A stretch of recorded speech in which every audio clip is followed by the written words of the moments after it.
Hello, darling friend. You have probably already heard of the phrase, "this too shall pass." It's considered to be a Persian saying, particularly associated with the Sufi poets, Attar of Nishapur or Rumi, for example. Now, there's a story that I heard that has been passed down through time from 1852, when Edward Fitzgerald first spoke it, wrote it, called Solomon's Seal. I knew it when I first heard it as the Ring of Wonder. I want to share it with you now. King Solomon was said to be a kind, generous and wise leader, and that everyone in his court and his land loved him, and he them. Now, he was deep in contemplation one day, walking through his land, when he overheard the captain of his guard, Benaiah, boasting again about how there was nothing he couldn't do to serve his king. Benaiah had said this often, and he often used it as a boast, as a way to improve his status or to beat those below him into submission. And Solomon wondered about this, and he thought it would one day get his very, very true and loyal subject into trouble.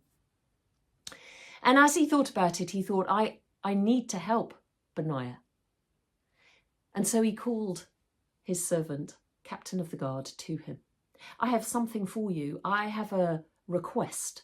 Yes, sire, anything, said Benaiah. You know this. I will do anything, go anywhere for you. And Solomon admitted that this was probably a quest that was impossible. Oh, but I can do it.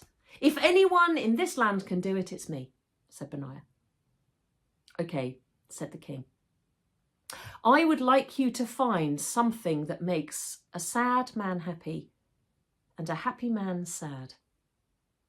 As I said, I'm not sure that it exists, but will you search? Yes, I am on my way already, said Benaiah. He was so proud to be able to do this service, and he set off. And he went across the 4 corners of the earth, north, south, east and west, and he was searching. And everywhere he went, asking, is there something here that makes a sad man happy and a happy man sad? And everywhere he went, people laughed at him. Don't be ridiculous. Of course, no such thing exists. No, said the women of all the land. There is nowhere that makes a sad woman happy and a happy woman sad. Benaiah kept going. He had a real fire in his belly, and he just knew that he could do this. He could serve the king well. But by the time he had got to the 4th corner of the world, and still he was being ridiculed, he began to doubt. And he worried that he was going to have to go home, having failed. And he contemplated the idea of failure, and it really rocked his very soul. But of course, he did have to travel back. At some point, the king would be waiting for him. Now, over the months and years that Solomon waited patiently for Benaiah to come back, he started to doubt too, and he began to feel that he had done his servant, his great friend, a misjustice, that he should never have sent him out to do this, that maybe he was the arrogant one, and that trying to help his good friend, he had actually harmed him. Would he ever come back? Benaiah landed, and he was just a few hundred yards away from Solomon's castle when he came through the marketplace. His head was bowed, his heart was racing. You know that place where you just think, I haven't done this. I've failed. Terrible, terrible feeling. And he walked past some of the beggars who were sitting on the street, and there was one young lad who had laid out some of his wares on a sheet. And the young boy called over, "Is there anything here that you want?" Benaiah shook his head. "There is nothing you can do to help me. You see, I am looking for something particular that doesn't exist." "Tell me what it is," said the young lad. "Let me see if I've got it." And he started to move around his trinkets. Benaiah this time laughed at the boy. "Yeah, I wish. I need this something that can make a happy man sad, a sad man happy. I am a sad man. Have you anything that can make me happy?" And the young lad said, yeah, as it happens I do. And he picked up a ring. And he said, "This was my grandfather's ring.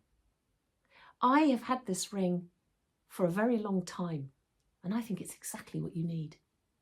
But why would you sell it to me?" Said Benaiah, "Well, you look sad," said the young lad, "and I have it in my heart. Here, take it." And when Benaiah took it, he saw on that tiny ring an inscription, and he was amazed.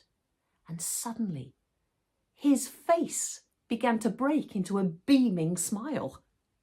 And then, having paid the young lad handsomely for this treasure, he ran as fast as he could back to the castle, back to where Solomon was waiting in the great hall.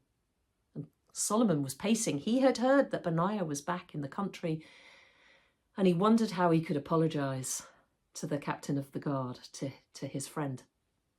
And in ran Benaiah. "Sire, sire!" Before Solomon had chance to say anything, before he had chance to apologise deeply, Benaiah said, "I've done it. I've got it. It's here." And Solomon couldn't believe it.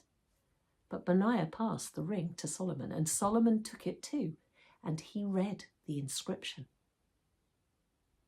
And he began to cry. He was delighted to see his friend, but he cried deeply because he read that inscription. "This too shall pass." He gave away a lot of his treasure, but he put that ring onto his finger so that he would never forget. There are times that are happy, there are times that are sad, but this too shall pass. So I hope if you're feeling glum or down or a bit miserable, like I was this morning, that this story will give you a little inspiration, a little hope that it will eventually end. That's maybe why I thought of this story this morning. If you've enjoyed it, then please do comment below, like maybe, and even consider subscribing so that you can hear more stories. It's really lovely to travel with you and to be on this adventure together. Thank you. Thanks for listening.